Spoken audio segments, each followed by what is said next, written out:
for all of us. It's about predicting where the consumer is going and getting half of it right. One of the things we want to do is create ads that don't suck. Embracing change creates great possibility. I'm Alan Hart, and this is Marketing Today. Today on the show, I've got Robin Chadha. Robin's the Amsterdam-based Chief Brand Officer of citizenM Hotels, where he leads the brand and communications team.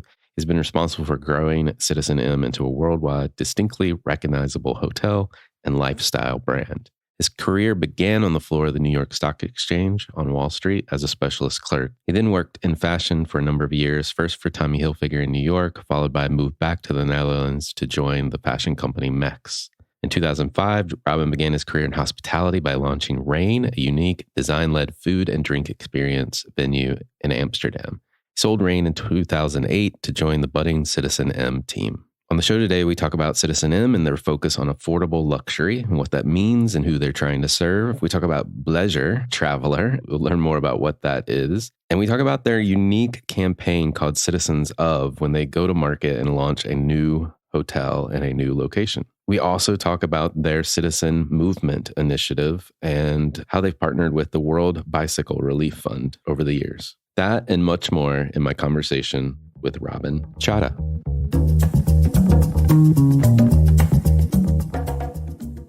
Robin, welcome to the show. Thank you. Thank you for having me. We're going to talk about hotels and travel, and I'm always jealous of great travel experiences that I hear about. And I have to know about your recent Thailand and Dubai trip. Sure. Yeah. I took my family to Thailand for Christmas and New Year's. We went to Phuket and we stayed in an eco resort. It was quite a nice resort, which was completely powered by green energy and really abiding by ESG, I would say. And just amazing, friendly people, very deep-rooted culture, incredible food. My son caught every kind of animal you can imagine, from large iguanas on the beach to fish to hermit crabs. And then on the way back to Amsterdam, where we live, we decided to break up the trip and stop in Dubai. I've been fascinated by reading about this new Atlantis resort that had opened, the Atlantis Royale. And I really wanted to experience it for myself. And it was basically the polar opposite of where we had come from, because it was more like a Las Vegas experience. It was a massive development, I think 800 rooms, 800 residences, 50 restaurants, 8 pools. So the first few days, me and my wife were a bit taken aback. I mean, we should have probably stayed in Thailand, but after a few days, it was quite nice to experience something so different. And I think any kind of travel, you'll take something away from it, obviously. So whether it was Phuket or Dubai, so I think it was a successful holiday.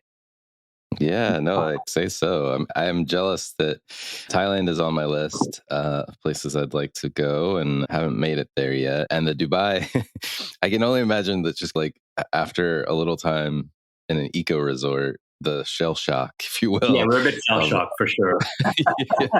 yeah, quite the contrast. Yeah. Quite the contrast. Yeah. Awesome. Let's talk about you. Where did you get your start in your career, and how did you end up as Chief Brand Officer at citizenM Hotels? Okay, yeah, let me take you back a little bit. So I think what's interesting to understand is that my background, I'm half Indian. My father comes from India, from New Delhi. I'm half Dutch. My mother comes from Holland. But my education, as you can probably hear from my accent, is American. I attended American schools my entire life. I went to university in the US as well. So my upbringing was a bit, I would say, trapped between 3 different cultures, whether it be Indian, Dutch, or American.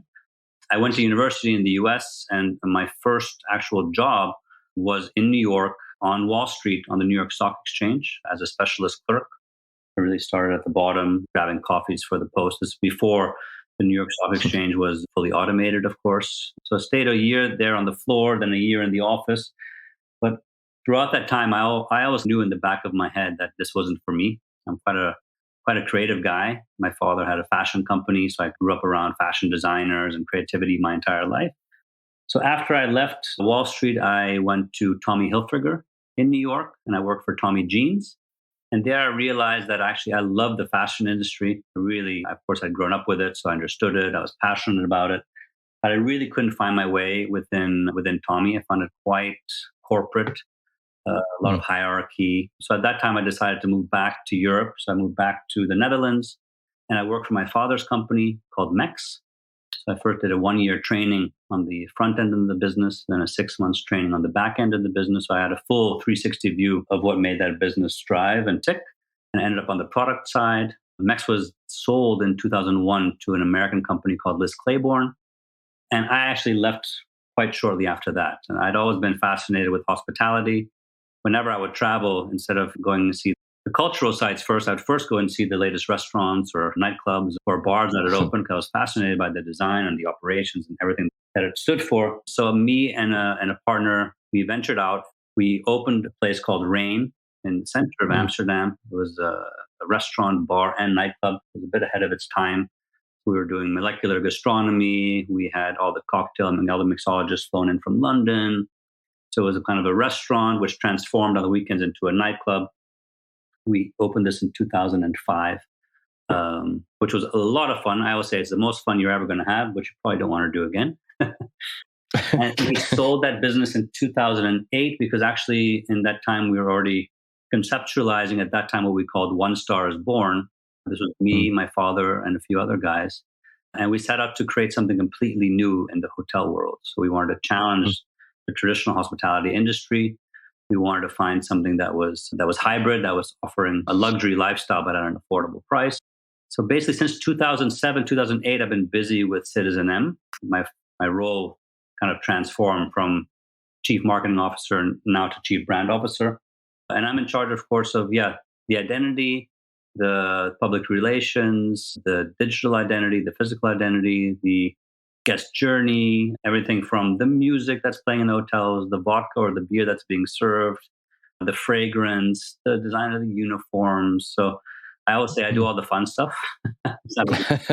Yeah. So that's been a little bit my journey. So really from university all the way up through where I am now. So it's been quite a ride, but quite exciting as well.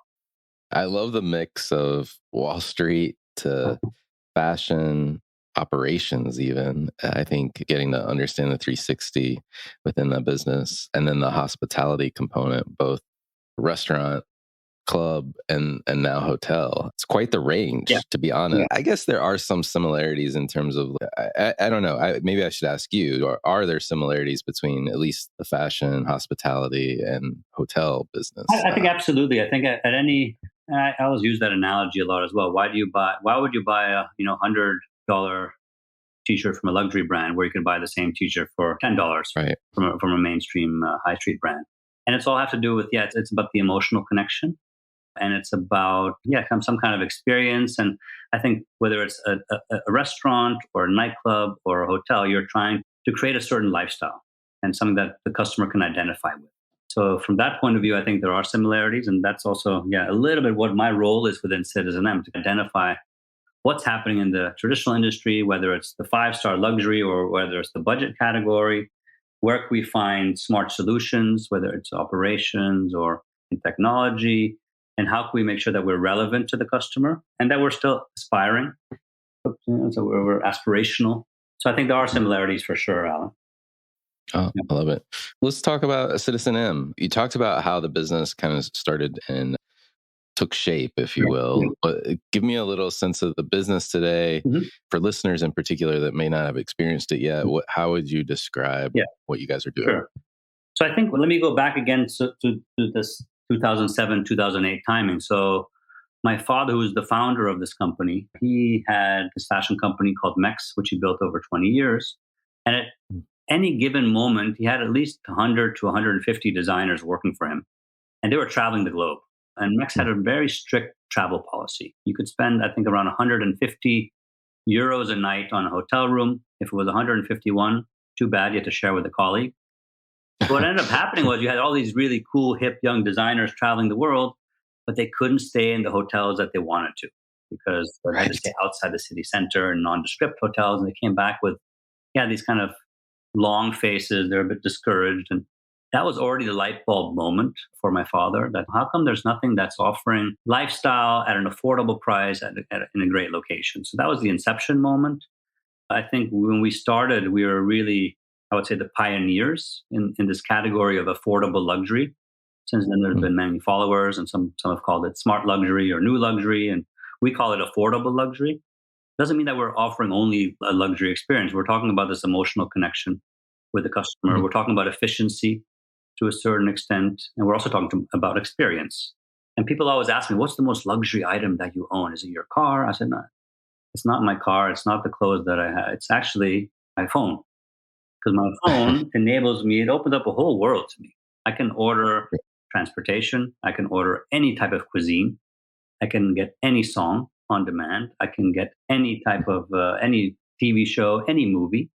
So now imagine this customer is going to go to a hotel and he or she has to stand in line and wait to check in.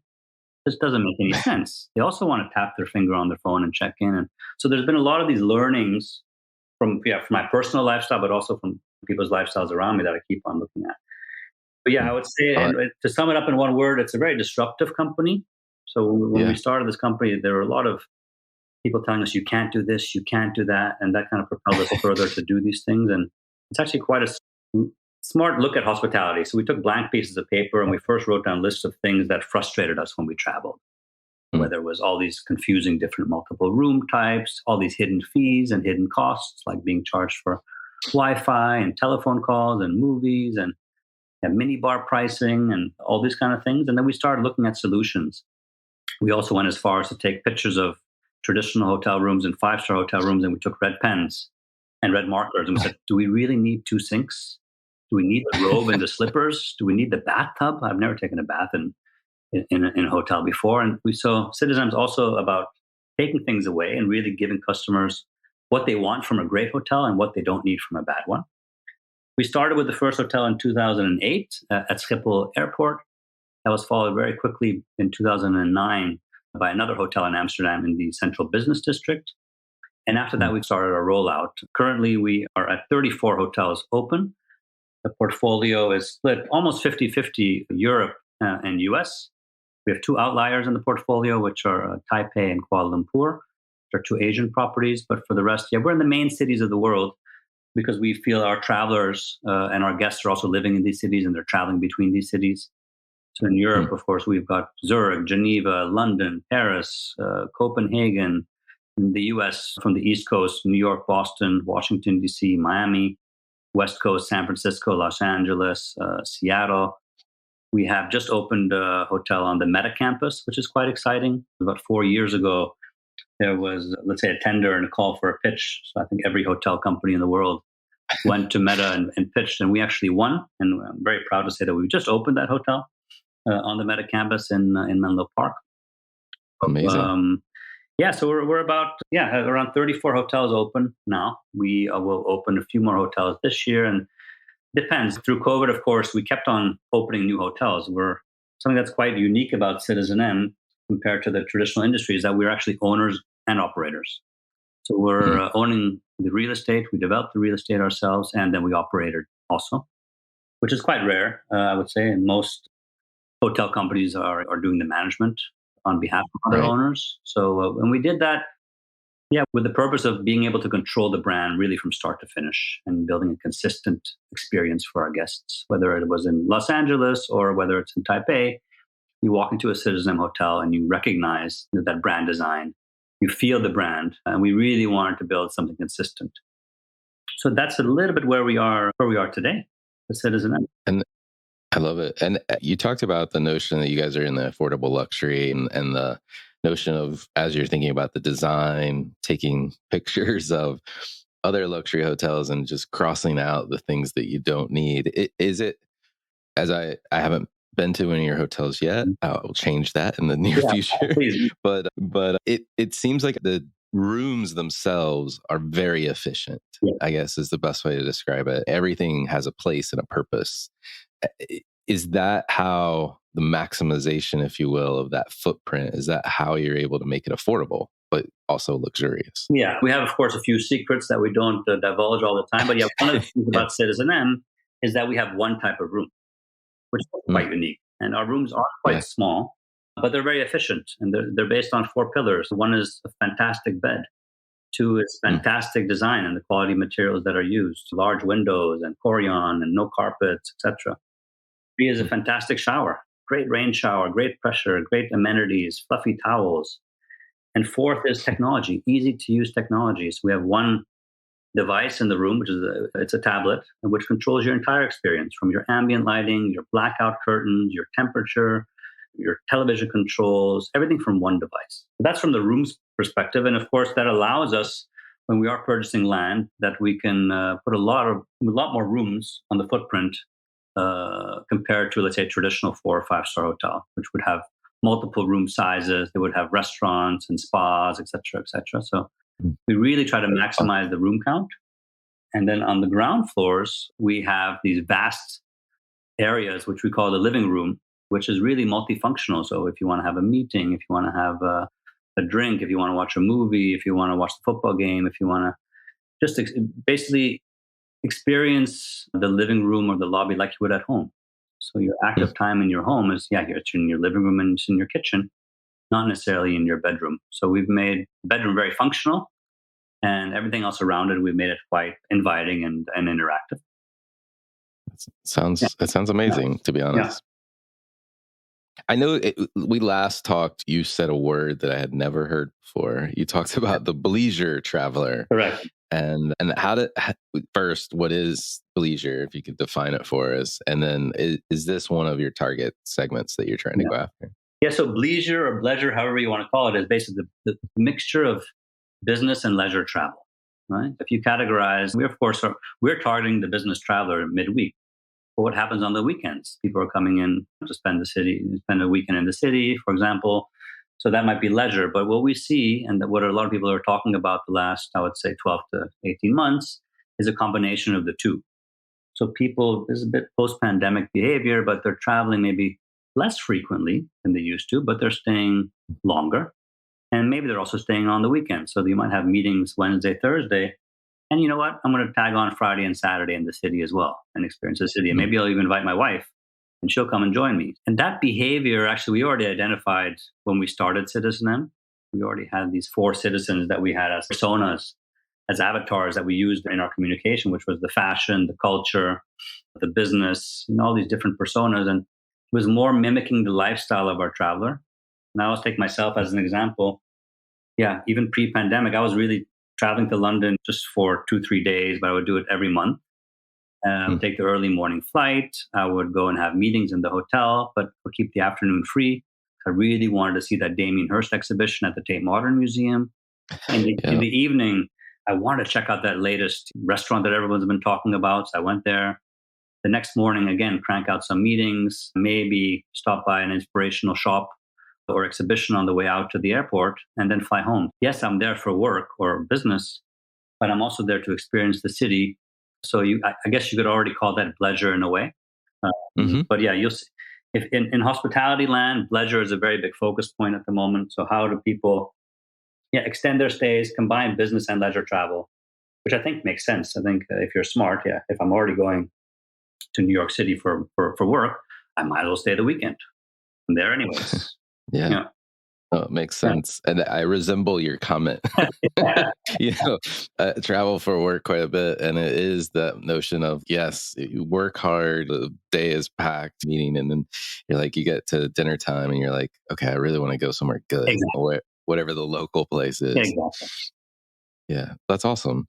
One of the things, opening hotels and marketing hotels, you've got this campaign you call citizensOf, and I would love for you to tell us a little bit about how that came about and why it's integral to how you go about opening new locations. Sure. So in the early years of citizenM, I had very little budget to work with. There were also less channels, but I had a very limited budget to either launch a hotel or to either just to market or advertise, which was actually an advantage because it enabled me and it forced me to be very creative, to really I always use the term, I want a lot of bang for my buck.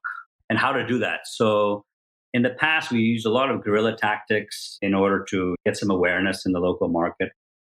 And the citizensOf campaign actually started when we opened our second hotel in New York City on the Bowery, located on the Lower East Side of Manhattan.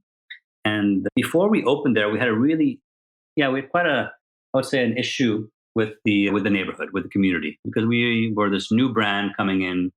We were building this huge 20-story tower. We had blocked off half of the street. There was a crane blocking it. We had a lot of issues there. So before we even opened the hotel, I think it was a local blog called the Bowery Boogie. They said, why citizenM is the worst hotel on the Bowery. So me and the team sat down and I said, we cannot go in there with our bells and whistles guerrilla campaign. We need to get the buy-in of the community. The community has to first like us. Hopefully they'll love us, but we need to do something for them. So we came up with the idea to hero the people living in that community. Because the Bowery is it's an older neighborhood. They're very anti-gentrification, etc. So I found a photographer called Cristel de Castro. She lived in the Lower East Side at that time. And I asked her to photograph the heroes of the neighborhood, whether it was the local barista, the local dog walker, the construction worker, the tattoo artist. And let's make them the basis of our campaign. And eventually let's do an exhibition for them. So she shot 62 citizens of the Bowery in black and white, beautifully done. You could really see the expressions on people's faces. And we use this as a basis for our campaign. So we use them in all of our online advertising and retargeting. We developed a landing site where you could click on the faces of these citizens and get a 1-minute video introduction of who they were and what they did in the community. We even went as far as to rebrand all of our coffee cups in every other citizenM hotel around the world with faces of the citizens of the Bowery, introducing the new hotel. And then came time to do an exhibition. The team was running around looking at exhibition spaces. And then it dawned on me that actually the building itself has been the eyesore. So why can't we not put the exhibition on the building? Again, people said, you're absolutely crazy. You've lost your mind. But I like when people tell me that. And we actually ended up doing it. And the facade of citizenM Hotel is actually quite good for this because every room has its own very large window. So every window had a face. And so one entire facade, 20 floors up, we had all these faces up there. And they were lit beautifully from behind, of course, because the room had alcove lighting. And people started looking at the building differently because at night it was lit up like a huge light box. Started recognizing, hey, that's my neighbor. Hey, that's the guy I get my coffee from every morning. People started looking at the building in a little bit of a different light. Yeah. Then we decided to do something, a little more dramatic because all of our rooms are smart rooms. Each of our rooms has its own computer server behind it. So we did a light show. So we could actually control the room lighting. So when they would turn off and on, so we could make patterns and make fun, elements to it. So we invited everyone who was part of the campaign. We said, bring your friends, your family. We handed out champagne in paper cups, very affordable luxury on the street. I think we had 600-700 people on the street, and we had this light show. Of course, the whole PR machine was doing its work at this time. We had a lot of traction on the social channels. We boosted it a little bit by inviting a few influencers by, and before you knew it, the whole narrative had changed. Right? So the press and even that same blog that had called us the worst neighbor on the Bowery, they said, now we're honoring the history of the longtime residents of the Bowery. Quite a nice thing to do. And since then, that's become the formula for when we go into a new city or a new community, and we try to pick different angles. So this, of course, is really an issue of the community. We opened up in Copenhagen. There we didn't have a community issue. We had more of an issue that people had forgotten this building where we had put our hotel in. It was a refurbishment of an old office building. So there we did it in color. There we took the light show to a next level. So I got a lighting designer in there. In Zurich, we decided to hero all the women of Zurich. So Zurich is quite a masculine city. All the big law firms and investment banks are there. So we did a color campaign on the windows. The background color was red and white, so the Swiss flag colors. And we hero the women of Zurich. And very recently, I just came back last week from Rome. We had the Citizens of Rome campaign where we took, let's say, some of our citizens and individuals that we found in Rome, and we made their heads into marble statues. Because Rome actually has more marble statues than any other city in the world. So we wanted to play on that the old Renaissance started in Rome, but now there's a whole new Renaissance starting in Rome. There are new chefs coming in, or new technology, or there's so much happening in Rome at the moment. We wanted to highlight that. So it's been this ongoing formula, which has worked quite well. And what I like about it is it's great storytelling. We tie into the community. We make a lot of new friends in the community who work with us in order to build the brand. And you're using the actual building as your, let's say, out-of-home billboard, which is perfect. It's brilliant for a hotel. Yeah. So, right? Yeah. Not just smart, brilliant. It's pretty amazing. I love how you describe the coming up with this too. The fact that one, it kind of out of this tension You created something beautiful. Correct. Yeah. Otherwise, we would have never created it, probably. Yeah. You know? I feel like you should go into politics consulting in the US, right? Maybe you could help fix our problems here. There's a lot to really unpack there. And I love all of the extensions. I need a paper cup with some champagne in it right now myself, but it's right? yeah, it's quite the story. And I love that you've templatized or created a formula, if you will, to apply in new places and make it, special to each of those places. Right. Yeah, it has to be relevant in the local market. Yeah. Who are these people? Yeah. Why are they important in the community? So we always try to have some angle that's different. So, that's great. Yeah. You've got an interesting concept and hotel. You've got a really great way of going to market and opening those hotels and markets, but you didn't stop there. You're also doing some really interesting work around what you call your citizen movement initiative. And I'd love for you to tell us a little bit about that and how it is incentivizing travelers to do things that are good, good for you, good for the environment, and good for other people. Yeah. No, so of course, ESG is very important to us. And it was about 6 years ago, we really started thinking about how could we give back? What should we do? We need to do something on the charitable front. And so 5 years ago, we developed Citizen Movement, which is our charity. And the idea behind Citizen Movement is to shorten the distance between people and opportunities. And we like the idea of movement because citizenM stands for Citizen Mobile, representing mobile citizens of the world. People are traveling a lot. I mentioned them before, in and out of cities. So we started looking for partners. Who could we partner up with? We found a company called the World Bicycle Relief. And what they do is they have these bikes called buffalo bikes. They're very sturdy bicycles. And they provide these bicycles to individuals or families in sub-Saharan Africa. And this really affects their lives. So it's not just about transportation, but it's also for children to get to school and back. And these children weren't going to school because it was a 5-mile walk there and a 5-mile walk back. Or they couldn't get fresh water to their village or milk because it was too far to walk. So we decided to partner with the World Bicycle Relief Fund, and we just celebrated our 5th anniversary. And I'm very proud to say that we've donated over about $2.5 million to the WBR, and we've funded almost 10,000 bicycles, which has impacted over 40,000 lives. And the mechanism behind this charity is very simple. So we said, okay, our rooms are small. Our average length of stay is between 1 and 2 days. At home, I don't wash my bed sheets every day. So why are we doing that in hotels? It never made sense to me. So it's very simple. When you enter citizenM, on the iPad in the room, it'll say, are you okay to skip your room clean? And we already know how many days you're staying. We'll do a mandatory clean every 3 days, but if you're only here for 2 nights, do you really want us to come in there and clean your room? And I would say 80% of people skip the room clean. And every room clean that's skipped, we've calculated that it costs, let's say I don't know what the exact amount, but imagine it's $15. We put that exact amount into the charity pot. And the nice thing is that you can see in a room when you're doing the opt out of the room clean, you can see how much money has already been saved and how many other travelers have opted out. So it also incentivizes you to do that.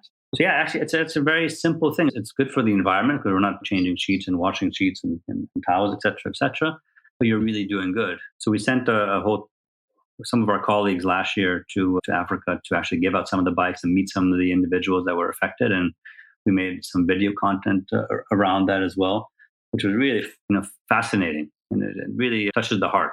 And I think that's important to give back. And we did the same thing. So we have this fund, of course, the Citizen Movement Fund. And besides the WBR, the bicycle relief, we also have X amount that we can allocate in case something goes wrong in the world. So when the earthquakes happened in Morocco and Turkey, we deployed some relief there. Also, the floods in Syria, we did the same thing there. So where we can help, we will try to help.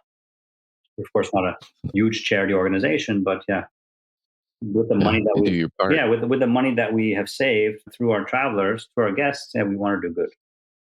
Oh, that's awesome. And I love the incentive.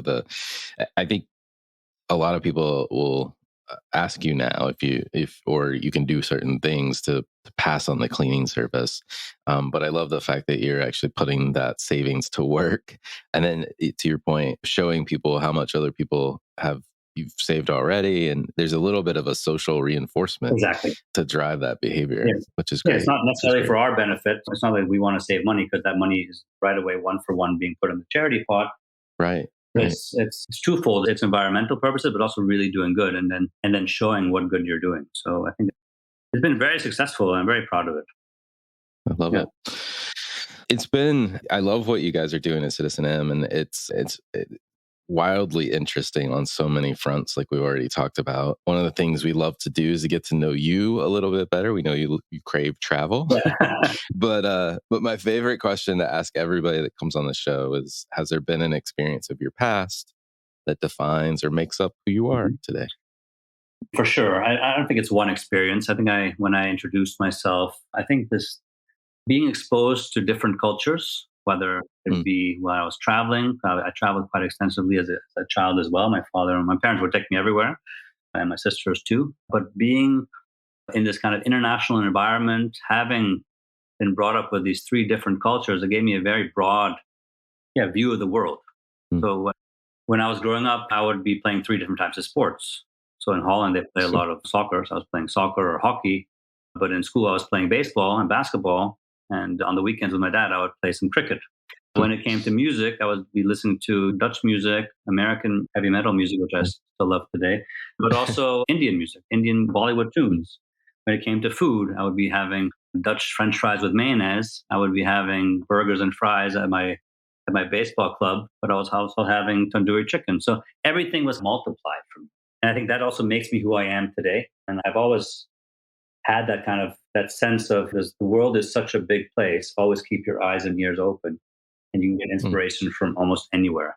So that's also why I like to travel. And you can find inspiration just walking down a street, or even when you're sitting inside an airplane, or when you've arrived in a new city. So it's so important to take that all in, because that does all add to your character, to your knowledge, and even to your work.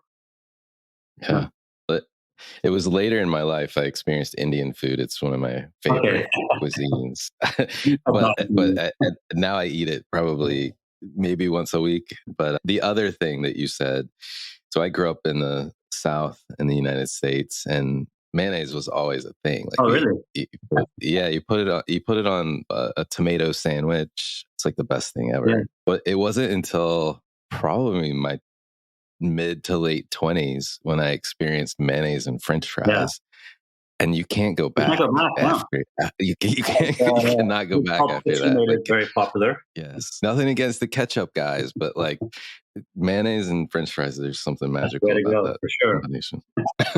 So, what advice would you give your younger self if you're starting this journey all over again? I would just tell myself, listen, stay curious, be observant, keep your eyes and ears open, which is that's a trait that I always have. People always say that you might not be the most talkative guy in the room, but you're always observing everything. And when you speak, it's not just gibberish. So I would say just stay curious, stay passionate about your interests, and also have fun in everything that you do.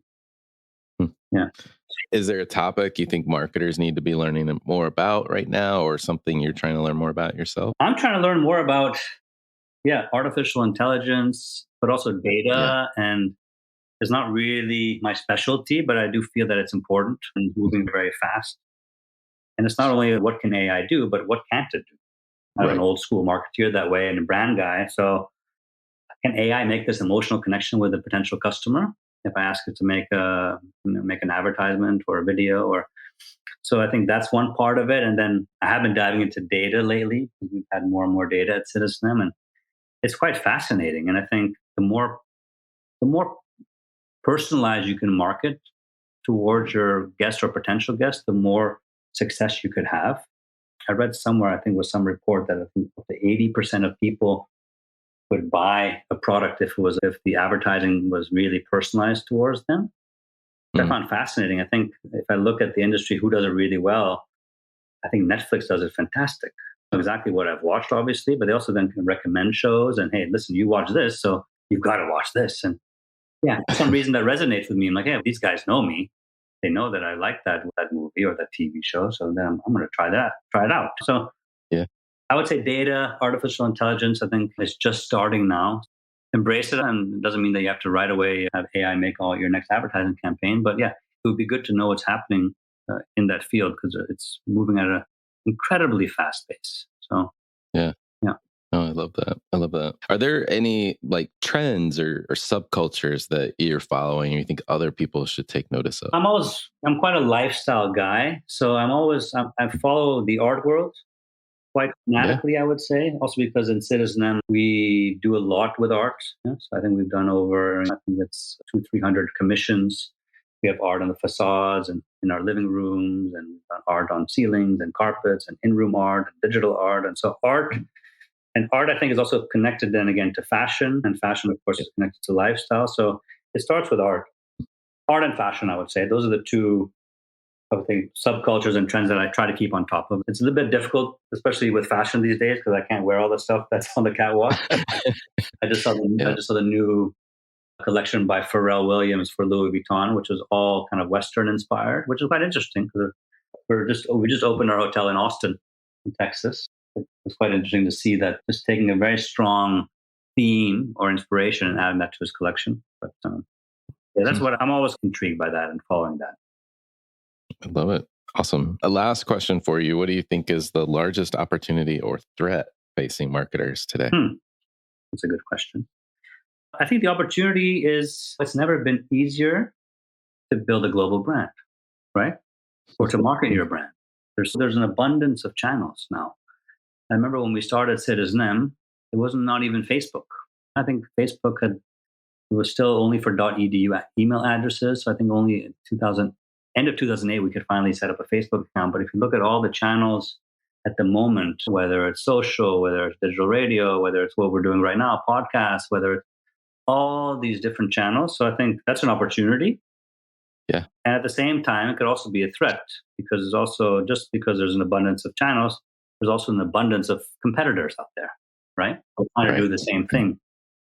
So I think the trick is really how do you make your brand come to life and how do you really make it resonate with your customers? And the only way to do that, in my opinion, is you have to find some emotional trigger, because like I gave the example of the t-shirt before, the $100 Gucci t-shirt or the $10 Zara t-shirt. Yeah. Why am I buying the $100 t-shirt? Or it has to make me feel good. I'm buying that because I felt good about that purchase and it makes me feel great on that Saturday when I'm wearing it or whatever it may be. So it's still, I would say, traditional marketing tactics. And how do you apply that today when there's so much more noise out there and there's so many more channels and so many more ways to profile your business or your product or your company? Love it. I love it. Very good. Robin, thank you so much for coming on the show and sharing your story. Thank you so much for having me, Alan. It was really fun. Hi, it's Alan again. Marketing Today was created and produced by me with post-production support from Sam Robertson. If you're new to Marketing Today, please feel free to write us a review on iTunes or your favorite listening platform. Don't forget to subscribe on marketingtodaypodcast.com. Tell your friends and colleagues about the show. I love hearing from listeners. You can contact me at marketingtodaypodcast.com. There you'll also find complete show notes and links to what was discussed in the episode today, and you can search our archives. I'm Alan Hart, and this is Marketing Today.